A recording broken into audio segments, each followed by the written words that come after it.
你看这浴池这么华美，长夜漫漫，要不然一起共浴吧？不行。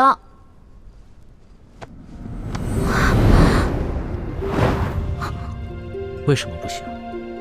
你是我老大，我是你小弟，我们都可以同生共死，同甘共苦，一起共个浴又怎么了？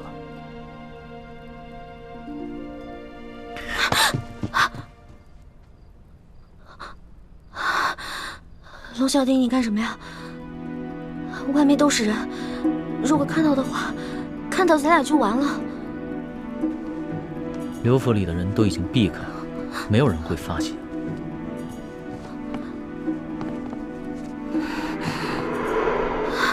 不行，不行，外面全都埋伏着兵甲，要是被发现的话，我们俩小命可就都玩完了。牡丹花下死，做鬼也风流。龙小弟，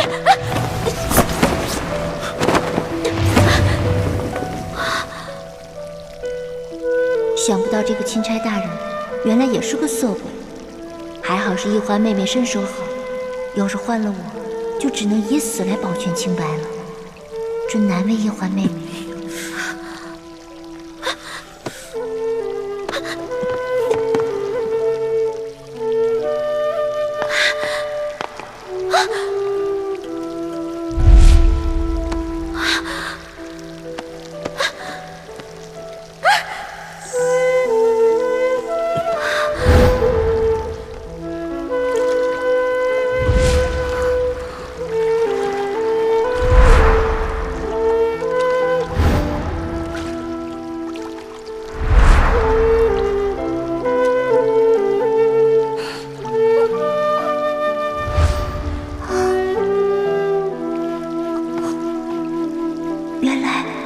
原来一环妹妹和这个钦差大人早有私情。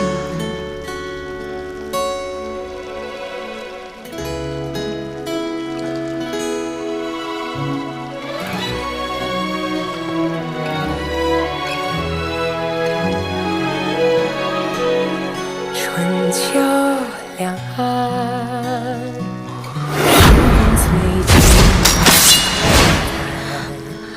一生的愿，将心留于人世间，守我乾坤。这强效催情香药效十分了得，任凭你什么贞妇烈女都抵挡不住。你手上可有解药？没有。不过，裘贵好像说了一嘴，要破此香，最有效的方式是痛。痛，没错，痛。待他们有效发作了，你趁机潜进去，用重手法电他们几处最生痛的穴道。如此，他们应该可以清醒。好。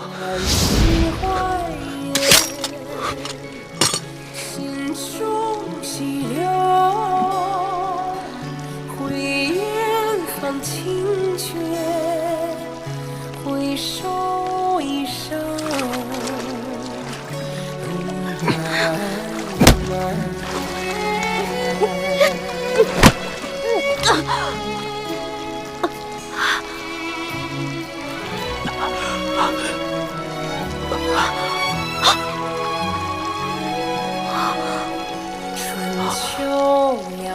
主子，易欢是许配过人家的，不可能跟着主子过一辈子，还望主子克制自己，千万不要一时冲动，做出有损易欢名节之事。将心留于人世间，守我乾坤。卑职听到阁中不断传来调笑之声，还有追逐嬉戏声，后来还有落入浴池的溪水声，还有女子呼痛的娇呼之声。看来龙大人兴致很高。开在眉间，弹千秋。其实我刚才也不知道怎么了。你别再说话了，我们觉得刚才什么都没有发生过。刘德昭在这香炉里放了催情香，你们刚才都中招了。催情香？难怪我刚才只觉得意识模糊，怎么也控制不住自己。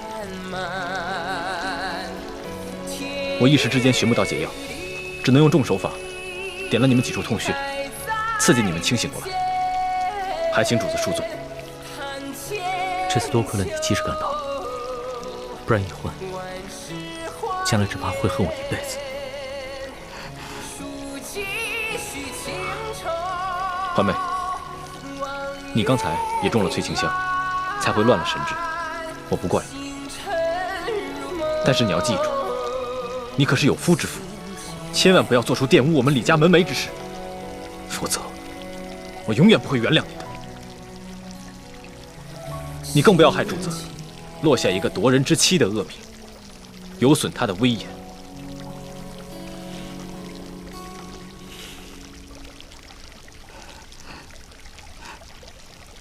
不过，刘德昭安排了人在外面探听阁中的动静。刚才你们那一番闹腾，反倒会让他们放心。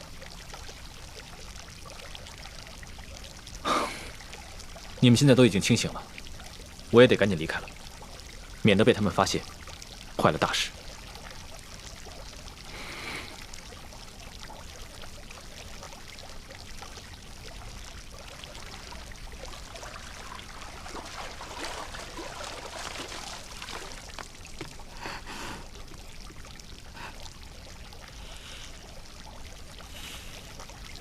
原来易欢妹妹和我一样，早已许配了人家，心中喜欢的却是另外一个人。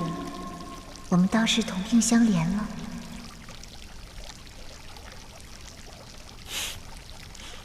你现在的样子，哪里还像我的老大？你不说话，没人把你当哑巴。若是不说话的话，岂不更尴尬？其实，就算刚才发生了什么，也没事。大不了你先退婚，然后再嫁给我。呸呸呸！狗嘴里吐不出象牙。老大，龙嘴里自然吐不出象牙，只能吐出龙涎。我说的都是认真的，你不妨再考虑考虑。你要再胡说，我不理你了。好，那咱们说点正经的。李建清真的是你哥哥吗？他当然是我哥哥。你问这个干嘛？亲哥哥。亲哥哥，如假包换。可是他刚才看见我们在水里那样，他的神情反应很不对劲。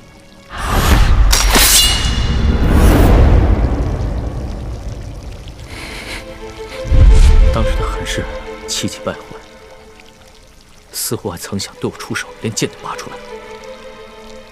他是因为他以为这屋里还有刘德昭的人，他拔了剑是为了保护我们。可是他眼神中有一种恶狠狠的东西在看着我，像针尖一样锐利。虽只是一闪而过，可我的心却不寒而栗。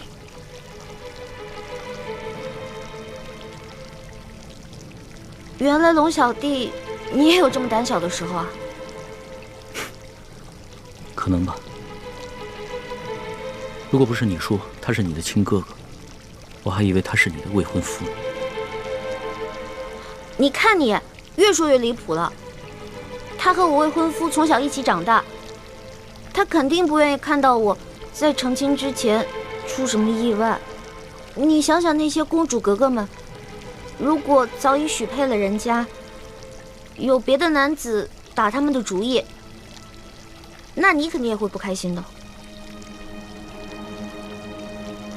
可能是我想多了吧。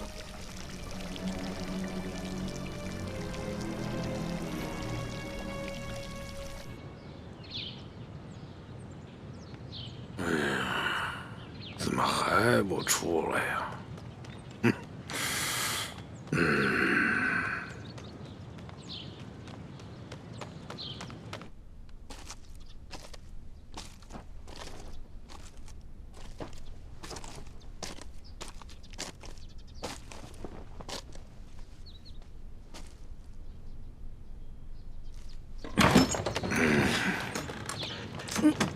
哎，哎呀，龙大人真是春风满面呀！啊！哎，对于下官送的礼物，可还满意呀？挺好，有劳六大人了。那就好。哎，龙大人，那就随本府到我书房，咱们把那个事情再重新的。不用在意了，就按照你说的安排吧。多谢龙大人。不过，这本钦差啊，毕竟是来视察官风的。眼下灾民闹事不断，又有这牛角寨的乱党在远处盯着，这本钦差啊，也不宜常来你府上见万姑娘，不是？是。所以啊，要不然你把这万姑娘安排到府外的一个地方住着，等本钦差回来京城以后，你再悄悄地把人送到京城，到时候我再纳她为妾，那不就免人口舌了吗？明白，本官明白。龙大人放心，我一定把此事给你办的是妥妥帖帖啊！此事简单，大人，我先在城东置办一所宅院，然后把万姑娘安置在那里。大人只要有空，就可以悄悄去会万姑娘。等到大人回京之后，我亲自护送万姑娘进京。如此一来，可保万无一失。刘大人，这裘老板做事极为妥帖呀！啊，我平时调教的好。主子，咱们先回书府吧。那先行告辞了。宋龙大人。哎呀，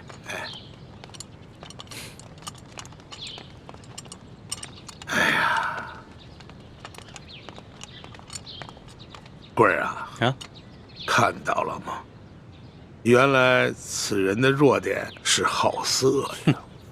亏了你那儿有一个美人万苏，否则这一关真的难过呀。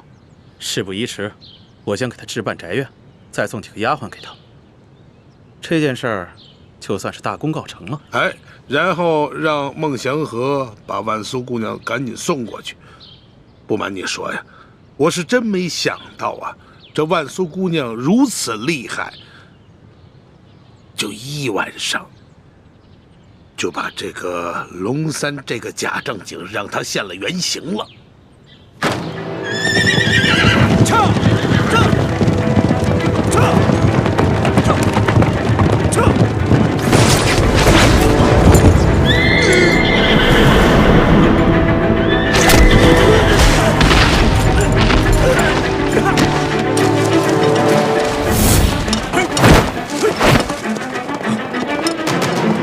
什么人胆敢光天化日之下拦路抢劫？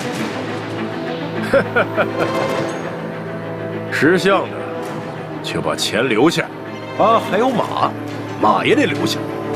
义父，他们多半是附近牛角山寨的山匪。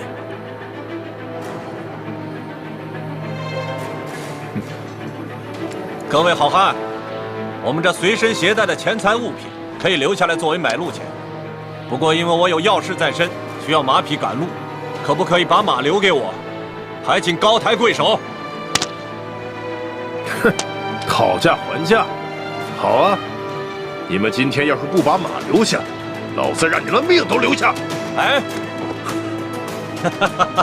各位兄弟，有话好说吗？既然这样，那马就留给大家，钱财马匹都留给你们，放我一条生路。哼，怎么了？你不是说好了只要钱财吗？大三，给我出！拉住他们！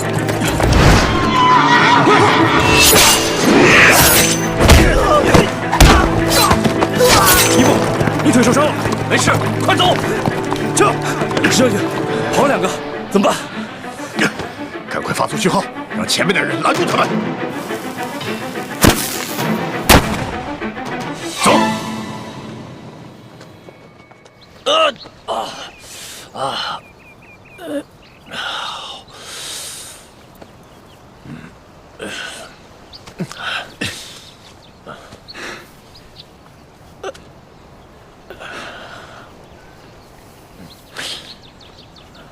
义父，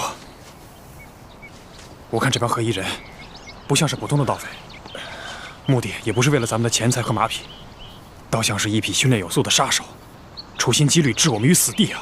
是啊，他们好像很了解我。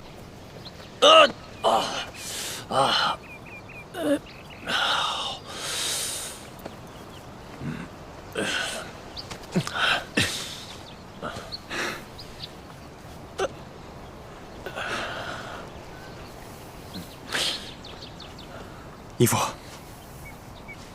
我看这帮黑衣人不像是普通的盗匪，目的也不是为了咱们的钱财和马匹，倒像是一批训练有素的杀手，处心积虑置我们于死地啊！是啊，他们好像很了解我们的行踪，特意埋伏在我们通往御八赞营地的必经之路。难道我们的行踪暴露了？不好！李氏兄妹真有可能是图谋不轨的贼党。你是觉得这帮杀手是李建清和李易欢兄妹派来的？咱们此次调兵，可谓是十分隐秘。这些杀手是如何知晓的？这李公公在宫里30多年了。丽嫔是舒总兵的女儿，其他侍卫都是我精挑细选的霸气子弟，他们个个来历清白，绝不会勾结杀手暗害我们。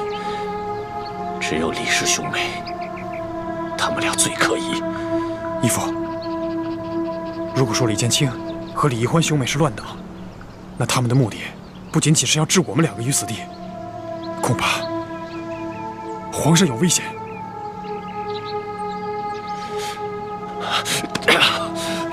都怪我！我不该听皇上的，什么还要去调兵？我应该死谏皇上，让他赶快回京才对。现在也没有办法，那我们该继续调兵，还是回去见皇上？他们跑不了太远，快跟上！不好，我们快跑！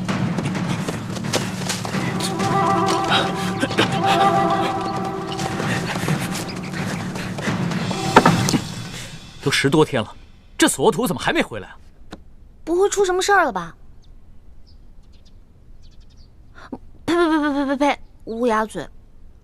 主子别担心，我已经安排2个侍卫兄弟去打探消息了。也不知道这索额图什么时候能回来。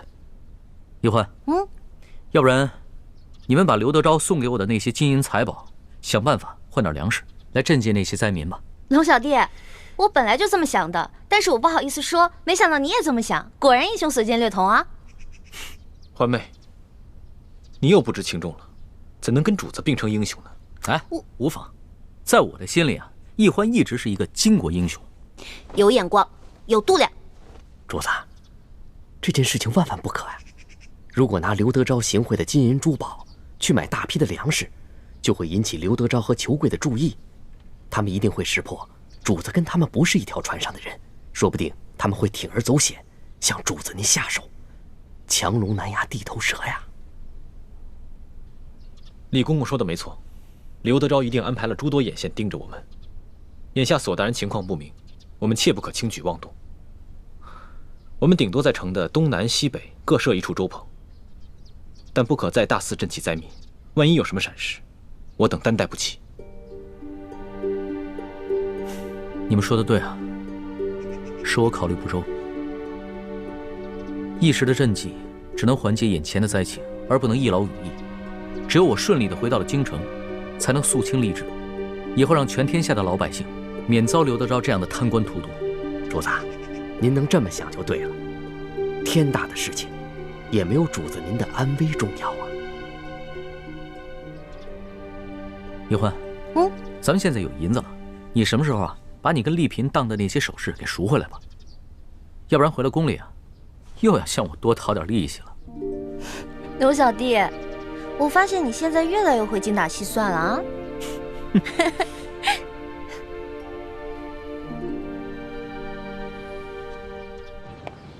车官啊，这龙三那里现在有什么异常啊？没有，他就是在城里多设了几处粥棚，然后12个时辰不间断的施粥。哼，此人果然是一个卖直取中之辈呀！哼，还真会收买人心。哎，万苏那里他现在去的勤吗？哈，勤着呢，每晚都要去2个时辰。只不过他不在那里留宿，最多每天3更他就离开了，而且每次去的时候都是先穿着便装走后门。他跟万苏幽会的时候，除了那一个丫鬟，就是李护卫，其他的人也近不了身呢。看来此人是一个小心谨慎之人，难怪这年纪轻轻就可以爬到如此高的位置，还受到了皇上的宠信，做到了钦差，后生可畏啊！有什么后生可畏的呀？他现在是台色监收萧庭，想想他当初拿枪做事的样子，我就恶心。哼，恶心，恶心什么呀？如果这个龙三他不好色的话，我们拿他还真没办法。哼。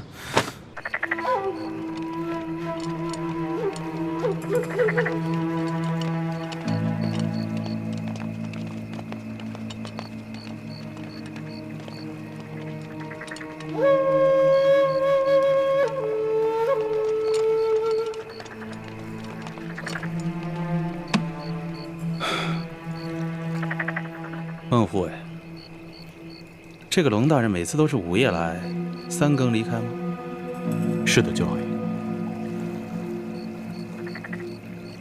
大人这心里还是有些不踏实啊。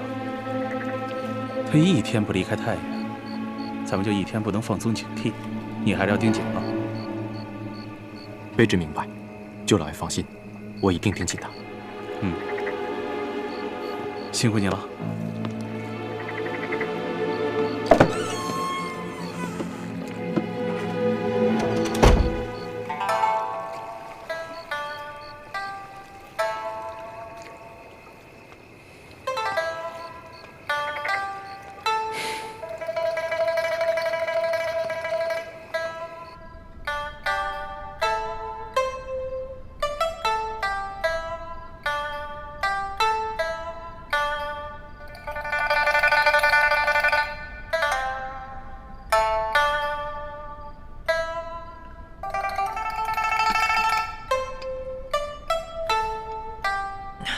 老大，那日在逍遥阁里面，我听到的琵琶声也是这万苏姑娘弹的，不是你吧？又被你给揭穿了。我就说嘛，就以老大你这性格，做什么事情都是半刻钟的热情，怎么可能弹出这么一手好琵琶嘛？我有一件事做得特别好啊，吹牛啊，所向披靡啊。说到吹牛啊，老大你前程第二，没人敢称第一啊。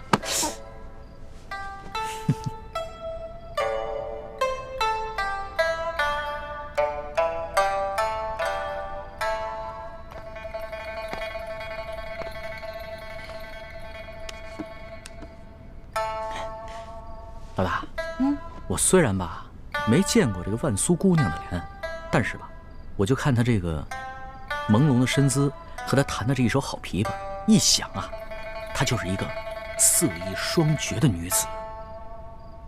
你说我每天晚上坐在外面喝茶，完了空担着一个风流好色的名头，我多亏啊！要不然这样吧，你呢，先回避一下，好让我真的一亲万苏姑娘的芳泽。不行啊。为什么？这万苏姑娘是刘德昭送给我的美人，我假戏真做怎么了？再说了，我就算真的看上她了，我回头带她回京就好了。我说不行就是不行。你吃醋了？我没吃醋，我是在维护你龙小弟的形象。原来我在老大的心中还有形象呢。那当时在宫里是谁说的这个？哎呀，全世界最不值得女人爱的男人啊！要不然这样吧，老大，你呢就承认你吃醋了。那我吧，也就看在你心里难受的这个份上，我就做一个美色当前不动摇的柳下惠。要不然我这一连10个晚上都在这儿喝素茶，我受不了啊！哎，你给我站住！哎，站住！不行，老毛病又犯了。上次对我也是，差点假戏真做。我告诉你啊。万苏姑娘不一样，她心有所属了，而她心里喜欢的人是帮咱们的，所以你千万不能对她打主意。得了吧，上一次你也是这么骗我的，说什么非龙三不嫁，不能动心腹手下的女人，是吧？又想故技重施啊？我才不会上你的当。我不会骗你的，真的。你知道咱们抢观音为何这么顺利吗？因为在刘德昭身边有咱们的内应，而这个内应就是万苏姑娘她的心上人。如果你真的对她起了什么色心的话，那你就是轻重不分、见色忘义的大坏蛋了。真的？真的，我骗你是小狗。好吧，那我就暂且放过你。老大，其实经过这些日子以来的见闻吧，我还哪有心思风流快活，只不过想逗逗你罢了。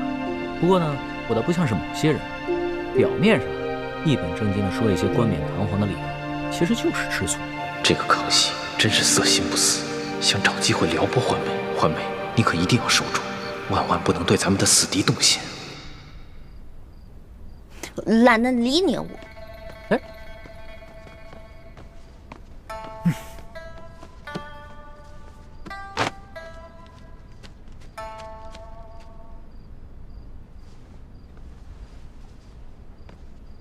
龙大人，时候不早了，小女子恭送大人。看看，人家万苏姑娘心里压根就没有你，催你走呢，别赖着了。好酸啊，好酸啊！好了，万苏姑娘，在下先告辞了。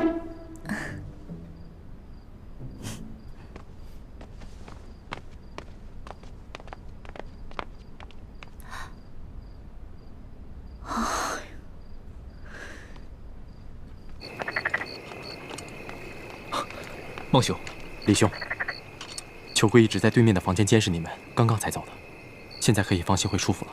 多谢孟兄。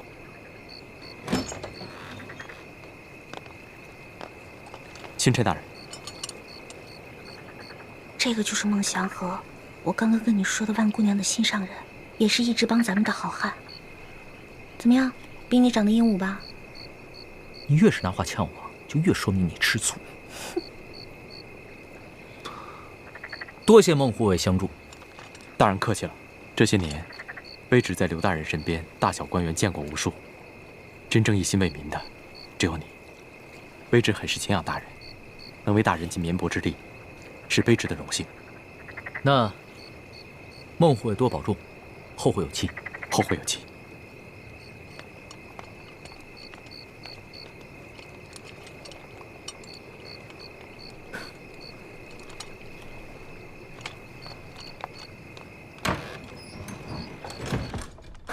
婉妹，孟哥哥，婉妹，孟哥哥，你总算来看我了。我无时无刻不在想你，只是找不到合适的机会。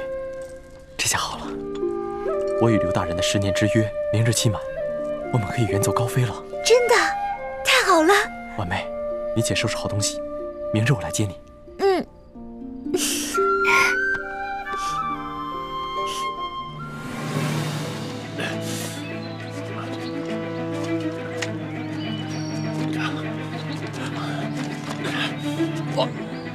那三，让我先坐会儿，坚持不住了。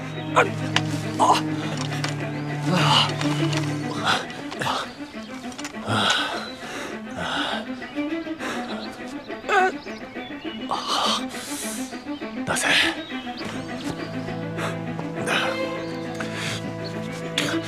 那三，拿好这个金牌，马上去找玉八赞，让他派救兵去救皇上。快去！不，我去了，你怎么办？那三，你要明白，我死了，后宫里还有皇后，我们赫舍李氏还有其他的兄弟子侄，只要皇上平安，我们赫舍李氏就还有希望。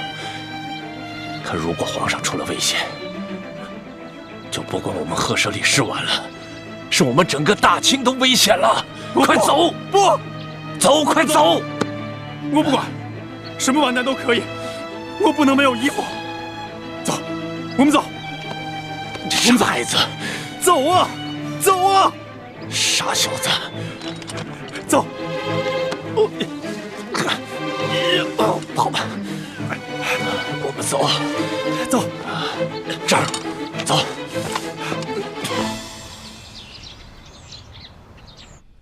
一会儿人来之后不说了。大人。祥和呀，你这伤势如何啊？已经好多了，多谢大人关心。祥和啊，我让你查的咱们这边的奸细，你查的如何了？还在调查之中，目前尚无进展。大人，卑职还有要事想跟大人商议。讲。家父先世之时，曾让卑职保护大人，卑职立下10年之约，守护大人10年。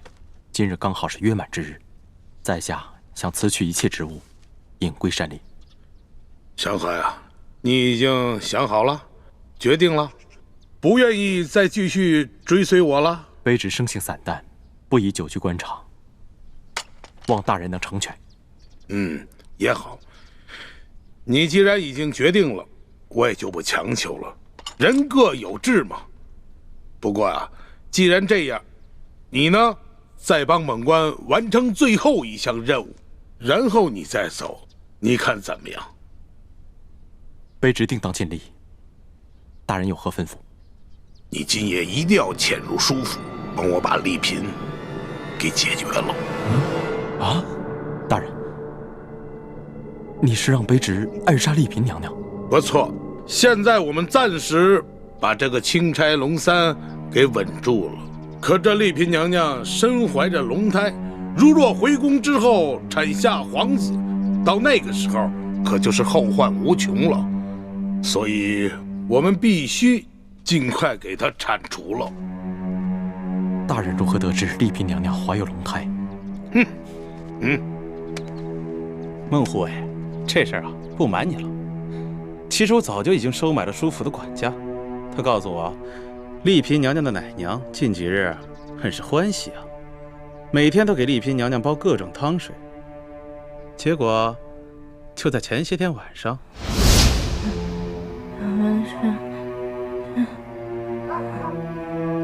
小姐，你再吃2盘，你现在都已经怀了龙胎了，你一定要保重身体。只不过是奶娘的一句梦话而已，大人何必当真？对，是一句梦语。不过这奶娘所煲的汤水之中放的，可全都是安胎的药物。对于这种事儿呢，我是宁可信其有，不可信其无啊。即便是这丽嫔娘娘她这次没怀龙种，那现在皇上这么宠幸于她，将来也有大把机会啊。到那个时候，那丽嫔娘娘能够放过咱们吗？所以说呀，必须尽早铲除。可是钦差大人带了许多大内高手在暗中保护丽嫔娘娘，况且卑职的伤至今还未痊愈。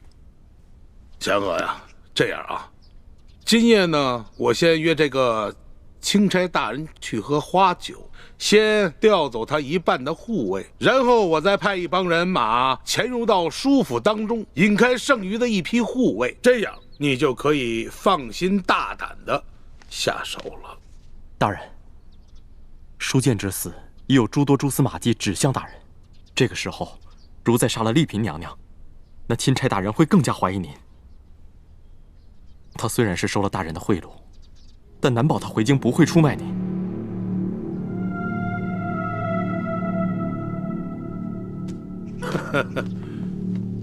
哎呀，这祥和说的也不是没有道理啊！啊，容本官好好的想一想。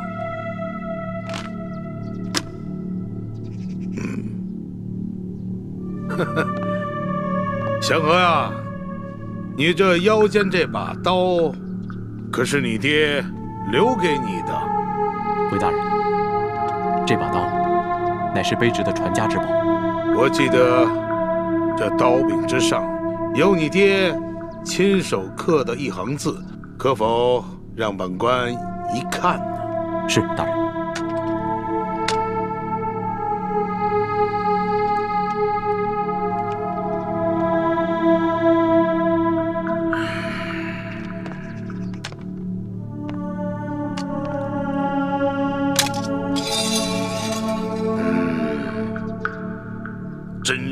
一把好刀。拿下！别挣扎了，孟护卫，没力气了吧？啊？知道今天早上你喝的汤药里我加了什么佐料吗？大人，你这是何意？孟祥和，亏我那么信任你，我实在是没有想到啊！你竟然跟这个龙三勾结在一起。大人，卑职不明白你在说什么。还在骗我什么？昨夜我已经查明了，就是这个钦差龙三劫走了我庄严之内的观音。大人，您说龙三大人，他是盗取观音之人，大人可有凭证？你要凭证，我就告诉你。舒府管家说了，观音失窃的当晚，龙三和他的一干护卫根本就不在舒府，而是天快亮的时候才回来，个个黑衣蒙面，行踪诡异。而那个龙三，天亮的时候乔装成一位老人出去，我画了画像让管家看，没想到，性爱的客商就是这个王八蛋乔装的，老子现在脸上的字到今日还没洗掉。孟祥和，你还不知道对不对？告诉你，昨天晚上我们给奶娘下了迷魂药，她可什么都说了。孟祥和，你快走开！小姐现在已经是皇上的嫔妃了，而且还怀了龙胎。祥和呀，你跟了我这么多年，我实在是想不通啊！你与那钦差龙三无亲无故，并不相识，你居然勾结他背叛于我！我知道，这么多年，我赏赐你的银两，你都收下了；我赏赐你的丫头，你却不收，这是为什么？你心中早已有了人了。但是我万万没有想到啊！你心中的那个女人，居然是舒剑的女儿舒婉金。你和丽嫔早有私情。没错，我心中的人就是舒婉心。大人，你有恩于我不假，孟某在你身边护卫10年，平日你待孟某不薄，孟某从没想过要出卖大人。卑职是不愿看着大人一步一步陷得更深。大人，你也听卑职一句劝，切勿再行伤天害理之事，回头是岸吧，大人。什么？这里有岸吗？这有岸没有啊？啊！我早就知道。钦差大人龙三收我的金银财宝跟美人，只不过就是为了麻痹本官。龙三进京之时，那就是我刘德昭赴死之日。我们还有什么办法？能有什么退路啊？大不了就拼死一搏。待他死后，我就将这个责任推给那些牛角寨上盘踞的山匪。大人，你可曾想过，牛角寨位于山西境内，就算皇上信了，钦差大人和丽嫔娘娘死于牛角寨之手，可你身为山西巡抚，你逃得了失职之罪吗？失职之罪，祥和呀，你给我听好了，经本府调查，钦差龙三勾结牛角寨上的前明余孽。他不但伪造圣旨，还勾结这些山贼打劫官府的库银，因分赃不均，起了内讧，自相残杀而亡。本府率兵剿灭了牛角寨，如此一来，你觉得皇上还能追究我失职之罪吗？在钦差龙三伪造圣旨在先，早已犯下了杀等之罪。大人，先把罪名嫁祸牛角寨，现在你又说钦差大人伪造密旨。我让你明白你是怎么死的。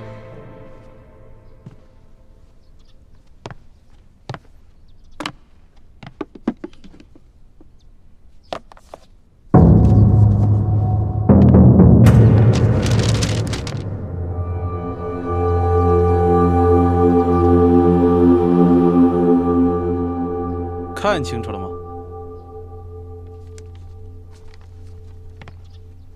自从知道龙三敢劫取官银，我便觉得此事蹊跷，便吩咐管家暗中留意。没想到，还真让他逮着了机会。溜进了龙三的房间，便发现了这些东西。结果我们仔细一看，看出了破绽，这玉玺还有密旨，是假的呀！不可能，钦差大人手中还有一道密旨，奉旨调查书剑遇刺一案。那封密旨，卑职仔细看过，绝不可能造假。兴许他是奉旨查书剑之死，可是他竟然胆大包天的想要插手山西政务，情急之下才伪造了圣旨还有玉玺，这叫什么呀？天堂有路他不走，地狱无门他闯进来。求贵，龙大人在儿童脸上刻字，是希望你们能够警醒反思，悔罪改过。你们居然执迷不悟！你放屁！他龙三算个什么东西啊？在我眼里，他只是一个虚伪狡诈、蝇营狗苟之辈。你也在官场混了10几年了吧？就这么点小伎俩，就把你给蒙蔽了。道不同不相为谋。龙大人不想与尔等同流合污，尔等居然痛下杀心。你们才是自寻死路！大人，天作孽犹可为，自作孽不可活呀！大人，大人！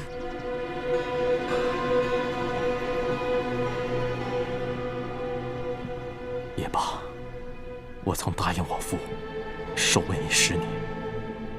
如今10年之约已满，我也算不负信义。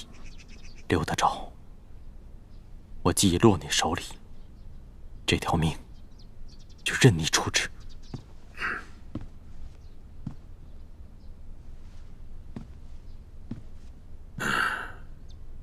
祥和，你跟了我10年，也守了我10年，救了我几次的性命，我刘德昭心中未曾不感激啊！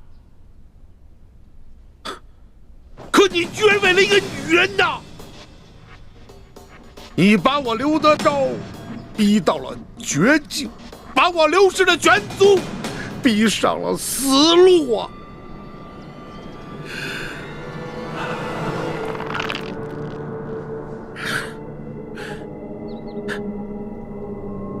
祥和呀，别怪刘德昭，别怪我心狠手辣。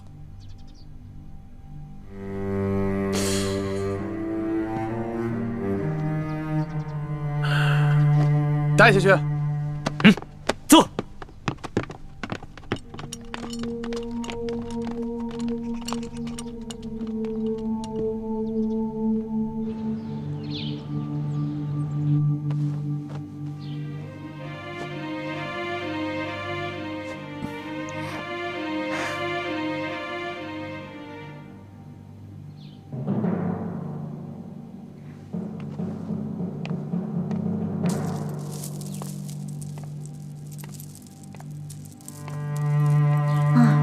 离天黑还有6个时辰，但愿不要再出什么意外才好。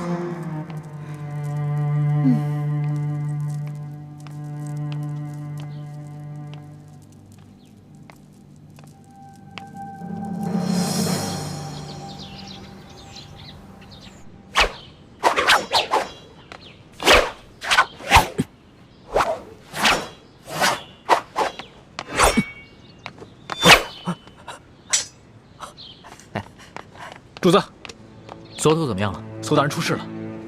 我们在一处悬崖下找到了随行侍卫，他受了重伤，已经奄奄一息。他说他们在半路上接连遇到2伙身份不明的人袭击，他们3个侍卫掩护索大人和纳赛成功脱身了，但他们自己受伤之后被扔下了悬崖。那所头现在受了重伤，下落不明，不知是否已经安全抵达玉巴赞的军营。所以我打算另派2个随行的兄弟快马加鞭赶去玉巴赞的军营，但是他们没有主子的金牌作为信物，不知玉巴赞愿不愿意相信，肯不肯出兵？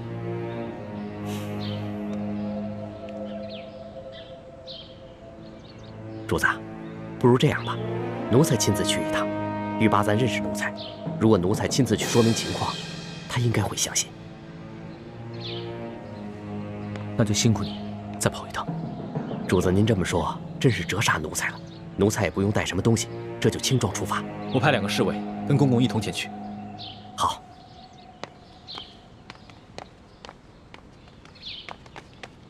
不好了，龙小弟！龙小弟，贾玉玺跟贾密旨不见了。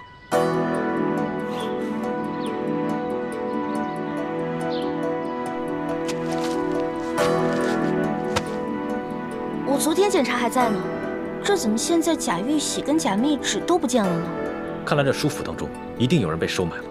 这贾玉玺和贾密旨已经落入刘德昭手中。不可能啊，这府上可都是舒府的老人，没理由被舒府的死对头收买了呀。树倒猢狲散，一定是有人见舒大人已经死了，这府中没有了主心骨，所以起了异心。如果府里真有内奸的话，我们的事情是不是有可能都暴露了？不是有可能，而是一定暴露。刘德昭一定会借着贾玉玺和贾密旨大做文章，甚至对主子痛下杀手。龙小弟，现在怎么办啊？36计走为上策，要不然脚底抹油溜吧。如今索额图也下落不明，也只能马上撤出太原了。只恐怕想走已经来不及了。放心吧，有我跟哥哥保护你，一定会没事的。有人来了。龙大人，巡抚大人派人前来，请龙大人过府商议赈灾事宜。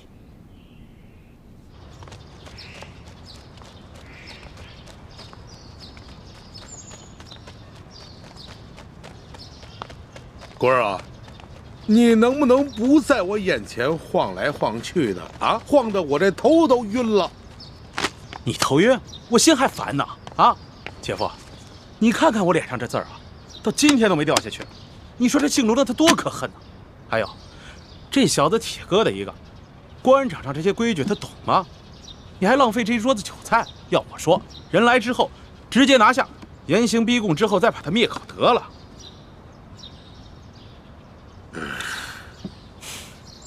先不慌，再等等。哎，再给这个龙三一次机会，就当是给咱们自己一个机会。官儿啊，说实话，这个龙三来咱们这么久了，到了现在，他到底什么底细我都没有摸清楚，我心里着实的不踏实。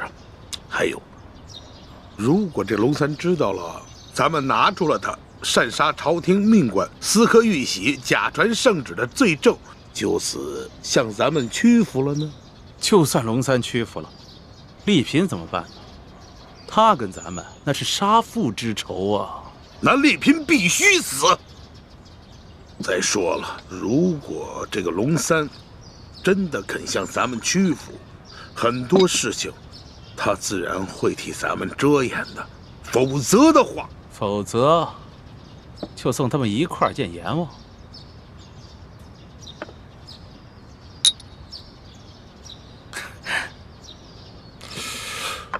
唉，什么时候来呀？他这是。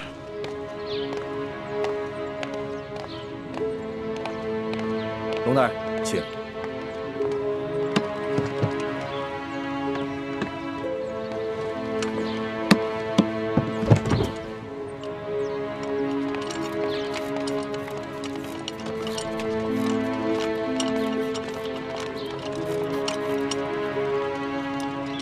丽嫔还在府上吗？啊，还在。刚才他还吩咐奶娘，要众人都到大厅，随他一起为老爷的亡灵念经祈福。交代的事情都办妥了没有？放心吧，我已将药下在厨房的菜汤里，过会儿就会发作。啊，我先到大厅念经，你们等我信号。好，事成之后，我家大人必有重喜。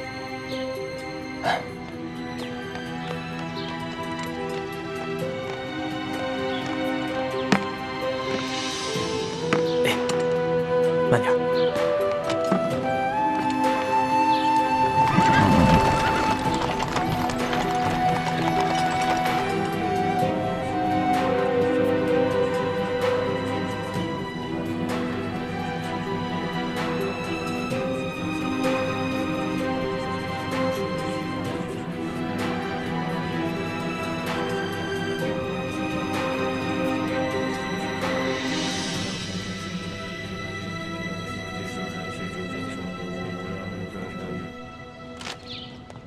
哎呀，龙大人，龙大人，有失远迎啊！龙大人，龙大人，来，请。哎呀，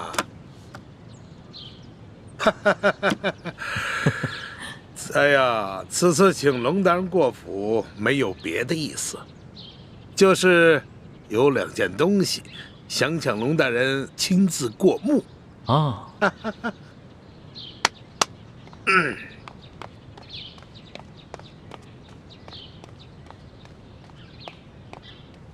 龙大人，这2样东西您见过吧？刘大人，哎，这些东西你是怎么得来的？龙大人，现在东西怎么得来的并不重要，重要的是我要提醒龙大人，恐怕龙大人你现在已经犯下了灭族杀头的重罪吧？刘大人想怎么样？好啊，龙大人，那我们就不妨打开天窗说亮话。我知道龙大人，你手上也抓住了我不少的把柄。好啊，想怎么样，那就要看龙大人，你是想大家手拉着手一起死呢，还是抱成团一起活呀？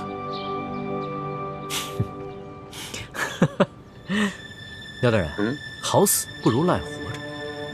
龙某自然是想与诸位一起活了。爽快，爽快！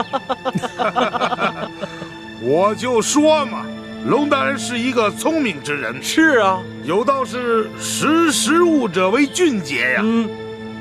从此以后，我们就是一条船上的人了。太好了，龙大人，来，咱们终于是达成这攻守同盟了。来，为了这攻守同盟，为了这一天，来，咱们满饮此杯。来，干！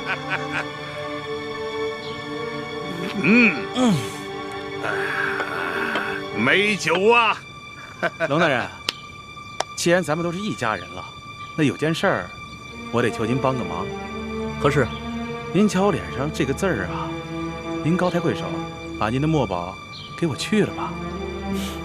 乔老板啊，您脸上这个墨汁啊，是我家那个侍女特意调制的，这没有1个月以上，很难洗净。龙某也真是没有办法。乔老板，要不然您多等几日。行，不着急，不着急啊。抱歉啊，龙大人，您太客气了。来，自家人不说两家话。来啊，来。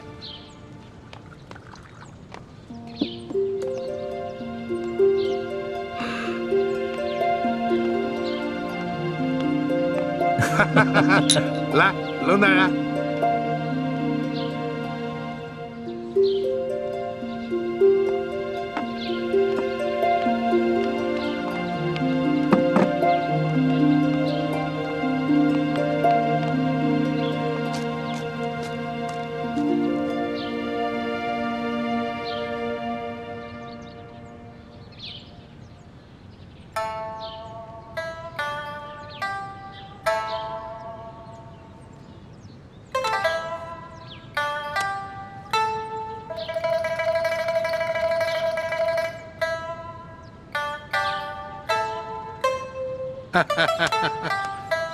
哎呀，龙大人呐，真是一个薄情的人儿啊！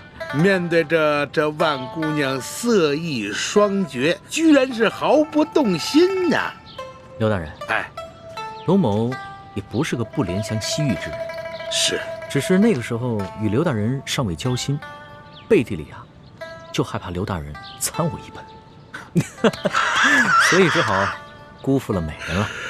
哎，现在好了，以后咱们都是一家人了，你大可以放心的，以后与这万姑娘那是双宿双飞呀！啊，俗话说得好，人不风流枉少年呀。多谢刘大人玉成啊。哪里。龙大人，既然咱们都是一家人了，那有件事儿，希望你多多帮忙啊。何事啊？我们收到消息，听说这丽嫔怀了龙胎了。正是。可是我们又收到消息，这丽嫔因为父亲亡故悲伤过度，在舒府小产了，结果不幸大出血，薨逝了。刘大人，这是什么意思呀？我刚出府的时候，这丽嫔娘娘还好好的。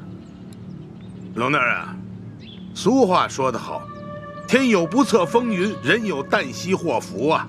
龙大人，你是一个聪明之人，这向皇上禀报丽嫔娘娘薨逝的消息，这折子还是由你拟一下吧，就算是你我联名吧。快，跟上，快点！这是什么意思呀？我刚出府的时候，这丽嫔娘娘还好好的。龙大人，俗话说得好，天有不测风云，人有旦夕祸福啊。龙大人，你是一个聪明之人，这向皇上禀报丽嫔娘娘薨逝的消息，这折子还是由你拟一下吧，就算是你我联名吧。快，跟上，快点！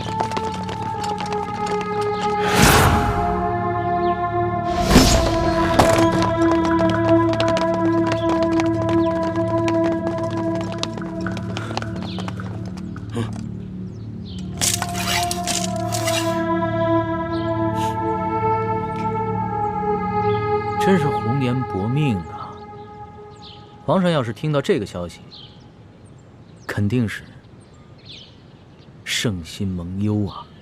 哎，是啊，龙大人，皇上乍闻丽嫔娘娘薨逝的噩耗，难免是有些感伤啊。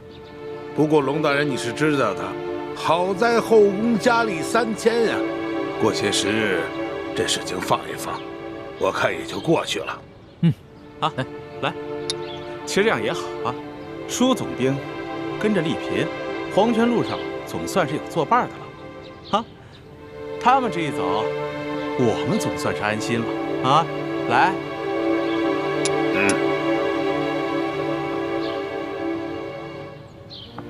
刘大人，那我就不在此喝酒了。我想带着万姑娘去小别院，单独的听她弹弹琵琶，喝喝小酒，你觉得如何？哎呦，龙大人还是个急性的人儿啊！好，你且去风流快活啊！这个丽嫔娘娘的后事由我来料理。不过龙大人切记啊，这个请罪的折子要加紧拟好啊！你放心吧，刘大人。那龙某就先行告辞了。送龙大人。龙大人，请。哎，万姑娘，哈哈哈，好生伺候龙大人。是，小女子一定听大人的话，服侍好龙大人。只是，小女子尚有一事相求。万姑娘，请讲。听说，大人府上的孟祥和孟护卫，因为冒犯了大人而被您下了狱。小女子求大人开恩放了他。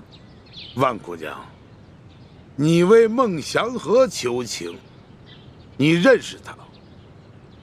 刘大人，就看在龙某的面子上，放了孟护卫吧，让孟护卫送我们去别院。龙大人，放了孟祥和不难，不过本官有些糊涂啊。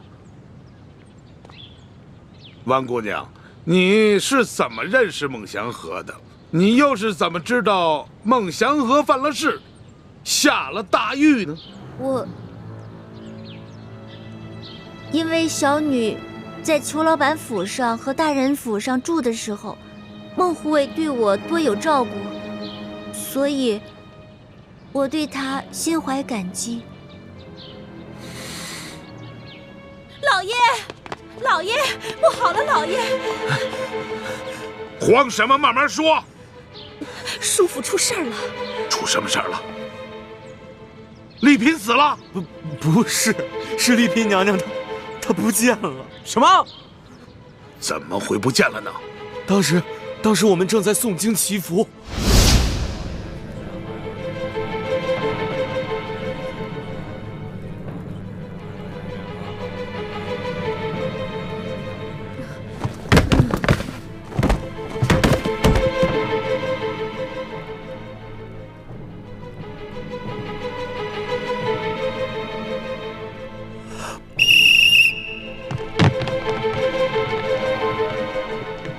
丽嫔呢？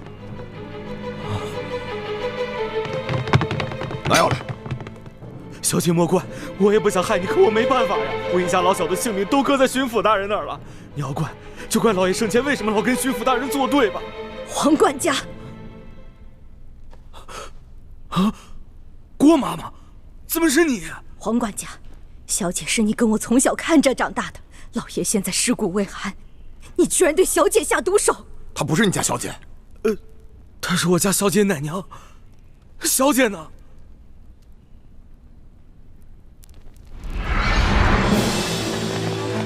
走，搜搜，这边这边，仔细搜。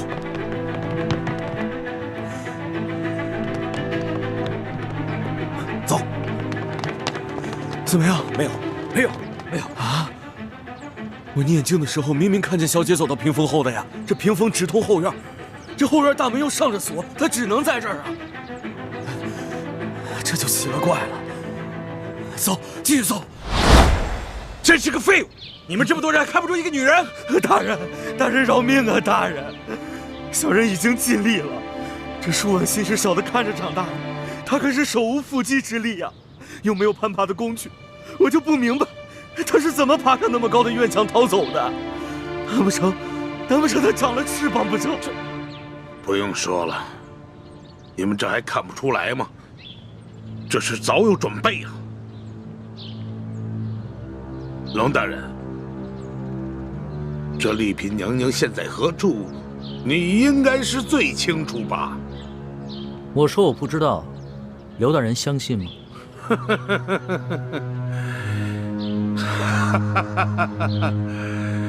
你们说我相信吗？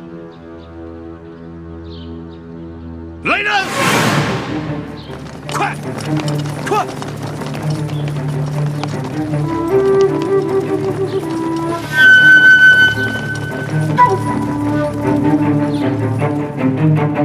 龙大人，你现在可以告诉我，我信吗？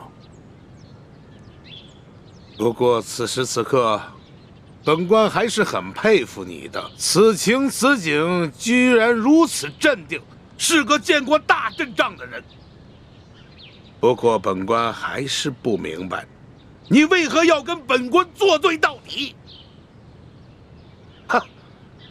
你以为你救了丽嫔，她就可以在皇上耳边给你多吹吹枕边风是吗？就可以免除了你擅杀朝廷命官、伪造玉玺、假传圣旨的罪责吗？